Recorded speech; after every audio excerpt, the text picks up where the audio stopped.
अस्सलाम वालेकुम, welcome to another video. जैसे कि हमने प्रीवियस वीडियोस में जो किया है वो classification of the gram positive कोक्साई किया है। ठीक है जी, उसमें हमने कैटालिस पॉजिटिव कर लिया है। उसमें कैटालिस पॉजिटिव का हमने देखा है कौन कौन सी बैक्टीरिया है, कैटालिस नेगेटिव की देख लिया हमने कौन कौन सी उसमें बैक्टीरिया आ जाती हैं। ठीक है, तो आज लोग स्टेफिलोकोकस ऑरियस है। ठीक है, वेरी वेरी इंपॉर्टेंट बैक्टीरिया है। ये जो है हमारे बुक लेवेंसन में चैप्टर नंबर 14 है, हम उधर से स्टार्ट कर रहे हैं। ठीक है जी, तो स्टेफिलोकोकस ऑरियस को हम आज पढ़ेंगे। तो उसकी हम स्टार्ट करते हैं पहले पहले कि इसकी जनरल प्रॉपर्टीज़ क्या हैं। ठीक है जी, what are the general properties. ठीक है जी, अब जैसे कि आपको पता है कि क्या है ये, पहले तो इम्पॉर्टेंट ग्राम पॉजिटिव कोक्सा है, ग्राम पॉजिटिव कोक्सा है ये। ठीक है, ये तो सबको पता है। ठीक है, उसके बाद दूसरी से ये भी पता है कि it is a catalyst positive. ठीक है, अब कैटालिस पॉजिटिव का मकसद क्या है वो मैंने प्रीवियस वीडियो में बताया था कि कैटालिस पॉजिटिव मतलब क्या है, इस बैक्टीरिया में कैटालिस ये एंजाइम होगा। तो ये एंजाइम क्या करवाता है, हाइड्रोजन पेरोक्साइड को कन्वर्ट करवाता है H2O प्लस ऑक्सीजन में। ठीक है जी, और दूसरी इसकी मेन इंपॉर्टेंट पॉइंट क्या है कि it is also coagulase positive. ठीक है, कोगुलेस पॉजिटिव क्या है, अब ये जो कोगुलेस पॉजिटिव है ये वेरी वेरी इंपॉर्टेंट है इसमें स्टेफिलोकोकस ऑरियस में। ये एक वर्लेंस फैक्टर की तरह काम करता है। अब कोगुलेस का एज अ वर्लेंस फैक्टर के हम वर्लेंस फैक्टर में इसके करेंगे कोगुलेस इसको वर्लेंस फैक्टर कैसे देता है स्टेफिलोकोकस ऑरियस को। ठीक है जी, इसका फंक्शन क्या होता है कि ये प्रोथ्रोम्बिन को कन्वर्ट कराता है थ्रोम्बिन में। फिर जो थ्रोम्बिन है हमारी वो कन्वर्ट करती है फिब्रिनोजन को फिब्रिन में।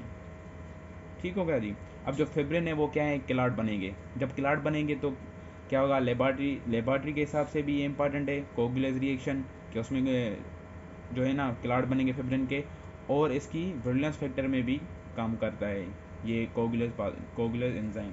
ठीक है जी, अब अगर हम इसकी ग्राम स्टेनिंग की बात कर लेंगे, स्टेफिलोकोकस ग्राम स्टेनिंग में कैसे हमें दिखती है, it appears like a grape like clusters. ठीक है जी, ग्रेप लाइक क्लस्टर्स, और इसका कलर क्या होगा, वायोलेट टू पर्पल। ठीक है, अब ग्रेप लाइक क्लस्टर्स कैसे, मतलब ये ऐसे ग्रेप लाइक क्लस्टर्स की कॉलोनीज बनाएंगी। ठीक है, अब उनका कलर क्या होगा, वायलेट पर्पल होगा ग्राम स्टेनिंग में। ये है इसकी जनरल प्रॉपर्टीज। अब इसकी बात कर ले हम कल्चर मीडिया की, कि इसके लिए कल्चर मीडिया और लेबॉर्ट्री डायग्नोसिस क्या है, वेरी वेरी इंपॉर्टेंट टॉपिक है culture media and the laboratory diagnosis. अच्छा, अगर हम इसको न्यूट्रेंट आगार पे ग्रो करवाएं, न्यूट्रेंट आगार पे अगर हम इसको ग्रो करवाएं तो ये कौन सी कॉलोनीज देंगी, it gives the golden yellow colonies, golden yellow colonies on the on nutrient agar. ठीक हो गया जी, अब क्यों देती है, due to the staphyloxanthin, staphyloxanthin pigment होता है इसमें, उसकी वजह से ये गोल्डन येलो कॉलोनीज आती हैं न्यूट्रेंट अगार पे, और ये इनहांस हो जाती हैं, गोल्डन येलो कॉलोनीज यही इनहांस हो जाती है, मतलब इसमें ज़्यादा दिखती हैं इनहांस ऑन दी मिल्क अगार। ठीक हो गया जी, अब ये जो ये अगार है, न्यूट्रेंट अगार है, मिल्क अगार, ये क्या है, कल्चर मीडियाज है ना, तो इसमें कंफ्यूज नहीं होना है। और अगर हम इसको स्टेफिलोकोकस ऑरियस को हम ब्लड अगार पे ग्रो करवाएं तो इसका पैटर्न क्या होगा, it gives the beta haemolytic pattern.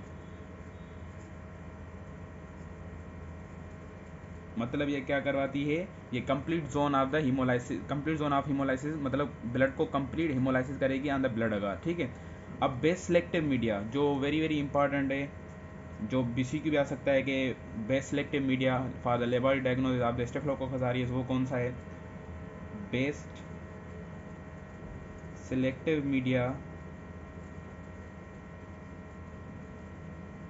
वो है इसके लिए मैनिटोल साल्ट अगार। Mannitol salt agar. अब मैनिटोल साल्ट अगार पे ये क्या करेगी, ऑन द मैनिटोल साल्ट अगार क्या होगा कि जो मैनिटोल है उसका कलर क्या होता है, पिंक होता है। तो इसकी प्रेजेंस में क्या होगा, वो the changes from pink to yellow,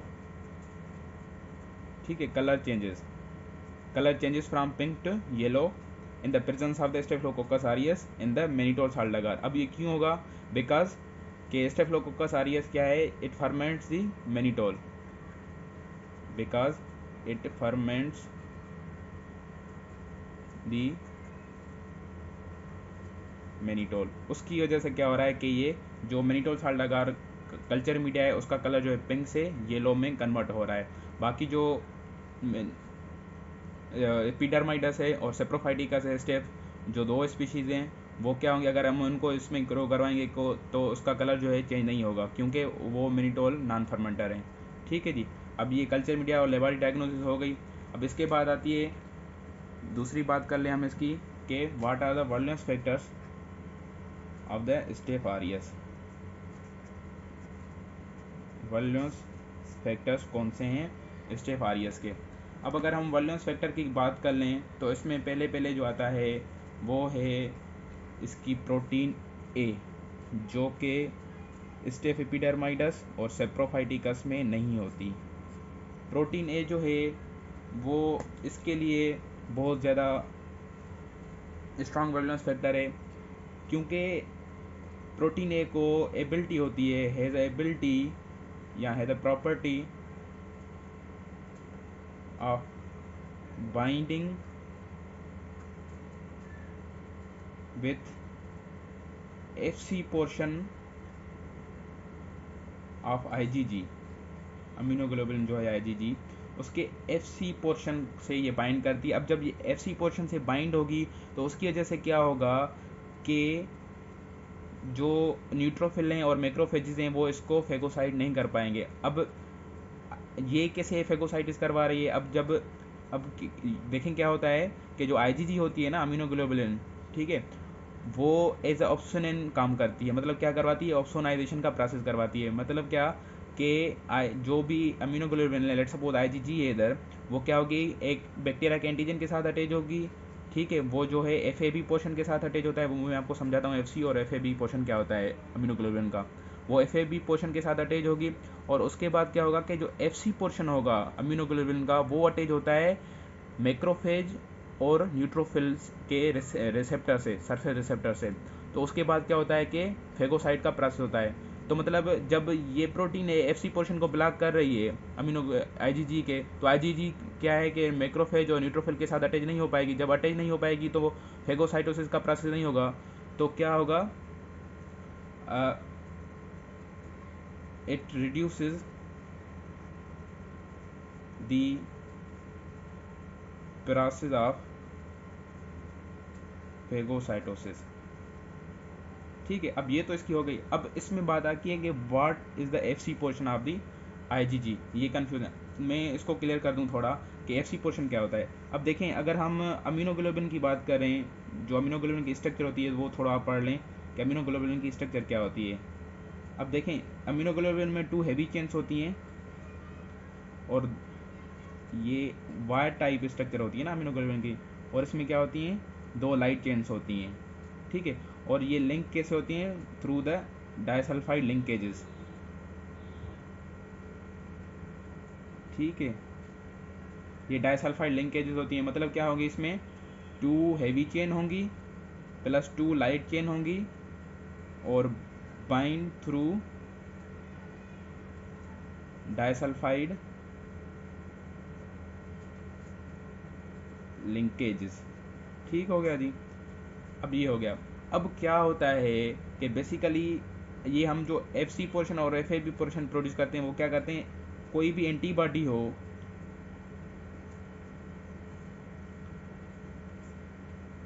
उसको हम पेपेन के साथ, पेपेन एक एंजाइम होता है उसके साथ क्या करवाते हैं, रिएक्ट करवाते हैं। तो ये 2 FAB पोर्शन देती हैं और एक FC पोर्शन देती है, ठीक है। अब ये जो है ना, मतलब एंटीबॉडी क्या मतलब, ये इम्यूनोग्लोबिन होगी ना एंटीबॉडी, मैं इधर एंटीबॉडी लिख लूँ या इम्यूनोग्लोबिन लिख लूँ, कोई मसला नहीं है ना। तो ये हो गया। अब जब हम पेपेन के साथ इसको रीड करवाएंगे तो 2 FAB पोर्शन देंगी और एक FAC पोर्शन। अब FC पोर्शन का क्या होगा कि FC का मतलब है क्रिस्टलाइजेशन, मतलब क्या होगा, ये अब हम रिएक्शन करेंगे तो ये जो अब क्या होता है कि इधर ये जो है ना, ये हिंज रीजन होता है, इधर से ये ब्रेक डाउन हो जाएगी। जब ब्रेक डाउन होगी तो ये नीचे वाला जो पोर्शन है ये FC पोर्शन हो जाएगा, और ये जो है ना ये FB पोर्शन होंगे सारे। ये FB ये एक FAB और दूसरा FAB के साथ क्या होगा, एंटीजन जो होती है बाइंड होती है, और FC के साथ FC का फंक्शन क्या होता है कि it bind with the neutrophils and macrophages, ठीक है। And also it activates the complement system. अब देखें जी, इसका फंक्शन आपको पता चल गया FC पोर्शन का। अब जब फंक्शन क्या है, न्यूट्रोफिल और कॉम्प्लीमेंट सिस्टम के साथ अटैच हो रही है, और जब हम प्रोटीन ए इस FC पोर्शन को ब्लॉक करेगी तो क्या होगा, न्यूट्रोफिल का फंक्शन भी काम नहीं करेगा, मैक्रोफेजेस का, क्योंकि ये फेगोसाइटिस सेल है, और कॉम्प्लीमेंट सिस्टम भी हमारा एक्टिवेट नहीं होगा। तो ये एक बैक्टीरिया की इम्यून सिस्टम के खिलाफ एक अपना डिफेंस सिस्टम है कि जब ये बॉडी में दाखिल होती है स्टेफिलोकोकस ऑरियस, तो इसको हमारा जो इम्यून सिस्टम है वो इस पर अटैक नहीं कर पाता, ठीक हो गया जी। अब ये एक वैलेंस फैक्टर हो गया। अब जो दूसरा इसका वैलेंस फैक्टर है वो है टिकोइक एसिड। अब क्यों, अच्छा जी, जो टिकोइक एसिड होता है इसका, वो किसका बना होता है, टिकोइक एसिड मतलब किस पे होता है, वो सेल वाल पे मौजूद होता है। अब जो सेल वाल होता है वो किसका बना होता है, ग्राम पॉजिटिव कोक्साई का। उसका सेल वाल जो बना होता है वो होता है पेप्टाइडोग्लाइकेन लेयर का ना। तो पेप्टाइडोग्लाइकेन लेयर क्या, पेप्टाइडोग्लाइकेन का बना होता है cell wall, thick cell wall होता है ग्राम पॉजिटिव कोक्साई में, और ग्राम नेगेटिव में क्या होता है, थिन होता है। तो उस ग्राम पॉजिटिव कोक्साई के सेल वाल में पेप्टाइडोग्लाइकेन लेयर में टिकोइक एसिड मौजूद होते हैं। अब टिकोइक एसिड क्या है, ये होते हैं पॉलीमर्स ऑफ रेबिटोल फास्फेट, ठीक हो गया जी। अब टिकोइक एसिड वैलेंस फैक्टर क्या करवाता है कि ये एडेयर करवाता है बैक्टीरिया को, एडेरेंस टू म्यूकोजल सेल्स, मतलब ये अटैचमेंट में काम करवाता है। इस वजह से हम इसको कह रहे हैं कि ये एज अ वैलेंस फैक्टर काम करवाता है, ठीक है जी। अब इसका जो तीसरा वैलेंस फैक्टर है, तीसरा कौन सा है, वो है पॉलीसेक्राइड कैप्सूल। पॉलीसेक्राइड जो कैप्सूल है इसका ये वैलेंस फैक्टर है। अब क्या होते हैं, सम बैक्टीरिया में कैप्सूल होते हैं, मतलब ये क्या है, कैप्सुलेटेड बैक्टीरिया है। तो ऑन द बेसिस, तो ये भी एज एंटी फेगोसाइटिक काम करवाता है कैप्सूल, मतलब बैक्टीरिया इजीली नहीं होते हैं कि वो फेगोसाइट हो जाएं। अब पॉलीसेक्राइड कैप्सूल के हिसाब से थोड़ी पॉइंट बता दूं मैं आपको कि जो स्टेफ आरियस है वो 11 सीरोटाइप्स में डिवाइड है, based on the antigenicity of the capsular polysaccharide. अब इसका मतलब क्या है, इसका मतलब क्या है कि ये जो कैप्सूल है, जब हम इस बैक्टीरिया की सीरोटाइपिंग करते हैं, मतलब सीरोटाइपिंग क्या है कि इस कैप्सूल की मतलब जो एंटीजन है ना, सरफेस रिसेप्टर होंगे मौजूद बैक्टीरिया पे, उसमें जो वेरिएशन होंगी उसके बेसिस पे हमने इस बैक्टीरिया को, स्टेफारियस को 11 टाइप्स में डिवाइड किया, मतलब 11 सीरोटाइप्स मौजूद हैं इसके। अब सीरोटाइपिंग क्या होती है, सीरोटाइपिंग होती है कि मतलब on the basis of surface receptor हम बैक्टीरिया को क्लासीफाई करते हैं, ठीक है जी। तो पॉलीसेक्राइड कैप्सूल के सरफेस एंटीजन के हिसाब से हमने बैक्टीरिया को 11 सीरोटाइप्स में डिवाइड किया है। बट जो स्टेफारियस की टाइप 5 है एंड टाइप 8 जो है इसमें, वो मोस्टली कॉमन होती है। 85% ऑफ जो इन्फेक्शन जो होते हैं ना, वो टाइप 5 एंड टाइप 8 करवाती है, ठीक है। अब जो तीसरा है इसका, तीसरा वही thickness of peptidoglycan layers, thickness of cell wall जहाँ पेप्टाइडोग्लाइकेन लेयर, पेप्टाइडोग्लाइकेन, ठीक हो गया जी। अब थिक है तो मतलब जो हमारा इम्यून सिस्टम है वो इसको इतना इफेक्टिवली काम नहीं करेगा। ठीक है, अब पांचवा जो है इसमें वो है एंजाइम्स इस बैक्टीरिया के। अब एंजाइम्स इसमें क्या है, पहले पहले वेरी वेरी इंपॉर्टेंट वो है अपना कोगुलेज। ठीक है, अब कोगुलेज कैसे इसको देता है, वो इस हिसाब से देता है कि देखें, अब जब कोगुलेज क्या करवाएगा, एक क्लाटिंग करेगा। अब जहाँ पे बैक्टीरिया ये हमारी बॉडी में जाएगा तो उधर क्या होगी, क्लाटिंग होगी। इस बैक्टीरिया के इर्द गिर्द क्या होंगे, क्लाट्स बन जाएंगे। जब क्लाट्स बन जाएंगे तो ये अपने बैक्टीरिया अपना क्या है, अपने आप को वॉल ऑफ कर देती है। जब वॉल ऑफ कर देगी तो जो हमारे इम्यून सिस्टम के सेल्स हैं वो उधर नहीं आएंगे। जब नहीं आएंगे तो बैक्टीरिया अपने आप को मतलब इम्यून सिस्टम से प्रोटेक्ट कर रही है through the coagulase, through the wall of formation. ठीक है, क्लॉटिंग फॉर्मेशन। तो इस हिसाब से अब दूसरे एंजाइम में वो आपको याद रखने हैं, जैसे हाइलोनिडेज हो गया, प्रोटीएज हो गया, ठीक है, न्यूक्लियस हो गया और लाइपेजेस हो गए। ये जो है ना इसके क्या हैं, एंजाइम्स हैं जो वर्लेंस फैक्टर में काम आते हैं। और लास्ट में जो वर्लेंस फैक्टर हैं वो हैं एक्सोटॉक्सिन्स। अब आपको पता है कि ये ग्राम पॉजिटिव कोक्सा है तो ये एक्सोटॉक्सिन्स रिलीज़ करेंगे। अब एक्सोटॉक्सिन क्या होते हैं कि ये लिविंग बैक्टीरिया से रिलीज़ होते हैं। ठीक है, ग्राम पॉजिटिव कोक्सा से, ग्राम पॉजिटिव बैक्टीरिया से रिलीज़ होते हैं, ग्राम पॉजिटिव कोक्सा से रिलीज, ग्राम पॉजिटिव बैक्टीरिया से रिलीज होते हैं और ग्राम नेगेटिव बैक्टीरिया से भी रिलीज होते हैं एक्सोटॉक्सिन, है ना, ये याद रखने हैं। और एक्सोटॉक्सिन क्या होते हैं कि वो रिलीज करती है बैक्टीरिया, लिविंग बैक्टीरिया रिलीज करती है। बाकी एंडोटॉक्सिन क्या होते हैं, वो लिविंग बैक्टीरिया रिलीज नहीं करती, वो सिर्फ ग्राम नेगेटिव में मौजूद होते हैं। और जब वो बैक्टीरिया डेथ हो जाती है, जब उसकी लाइसिस हो जाती है बैक्टीरिया की, तब वो एंडोटॉक्सिन रिलीज करते हैं। ठीक है, एंडोटॉक्सिन मोस्टली ग्राम पॉजिटिव में नहीं होते। ठीक है, याद रखना है। एक्सोटॉक्सिन जो होते हैं वो ग्राम पॉजिटिव में मौजूद होते हैं, ग्राम नेगेटिव में मौजूद होते हैं, ये आपको याद रखना है। ठीक है, अब एक्सोटॉक्सिन क्या इसमें कौन से हैं, स्टेफ ऑरियस में। अब ये मतलब रिलीज कर देती है, भली जो हमारी बैक्टीरिया है ना वो हमारे बॉडी में मौजूद ना हो, बट अगर ये एक्सोटॉक्सिन किसी कंटेमिनेट फूड से आ रहे हैं तो भी इसके उस टॉक्सिन के हमारे बॉडी में साइंस एंड सिम्टम डिजीज उसकी अपीयर होगी, वो हम डिजीज बाद में करेंगे। ठीक है जी, अब इसमें एक्सोटॉक्सिन कौन से हैं, पहले पहले है इंटीरियोटॉक्सिन। इसमें मैं आपको सिर्फ नाम बता देता हूँ, बाकी एक्सोटॉक्सिन का सेपरेट वीडियो हम बनाएंगे। Toxic shock syndrome, toxic shock syndrome toxin, जिसको हम बोलते हैं TST। ठीक है, शॉर्ट फॉर्म में। और तीसरा है एक्सफोलिएटिन, ये याद रखने काम के हैं। और चौथा है PV leukocidin and alpha toxin, and alpha toxin. सही हो गया जी। अब ये कौन से हैं एक्सोटॉक्सिन, कितने हैं, 4 हैं। एंटीरोटॉक्सिन है, टॉक्सिक शॉक सिंड्रोम टॉक्सिन है, एक्सफोलिएटिन है और PV leukocidin and alpha toxin है। ठीक है, अब ये एक्सोटॉक्सिन इसके, अब इधर जो है वर्लेंस फैक्टर ख़त्म हो गए इसके। अब इसके बाद हम करेंगे इसके दूसरा पार्ट आएगा, उसमें हम एक्सोटॉक्सिन और इसकी डिजीज़ करेंगे। अब मैं थोड़ा आपको रिपीट कर देता हूँ क्या हमने आज क्या पढ़ा है। हमने आज पढ़ा है कि स्टेफिलोकोकस ऑरियस, स्टेफ ऑरियस में क्या है, प्रॉपर्टीज़ की जनरल प्रॉपर्टीज़।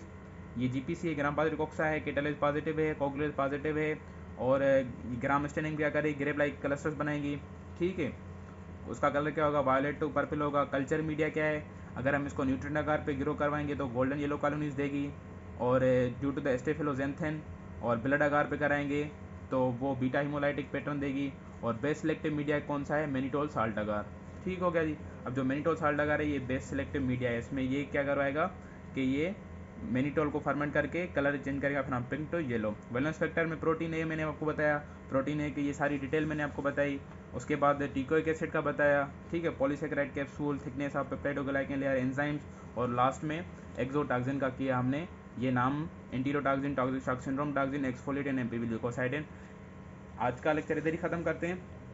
इंशाल्लाह जो दूसरा लेक्चर दूसरा वीडियो आएगा उसमें हम एक्सोटॉक्सिन को डिस्क्राइब करेंगे, वो कौन सी डिजीज़ काज करवाते हैं और उनकी इंपॉर्टेंस क्या है। होप्स हो कि आपको ये स्टेफिलोकोकस ऑरियस की आधी बातें समझ में ये आ गई हैं। इंशाल्लाह जो दूसरी बातें हैं इसकी वो नेक्स्ट वीडियो में आएंगी।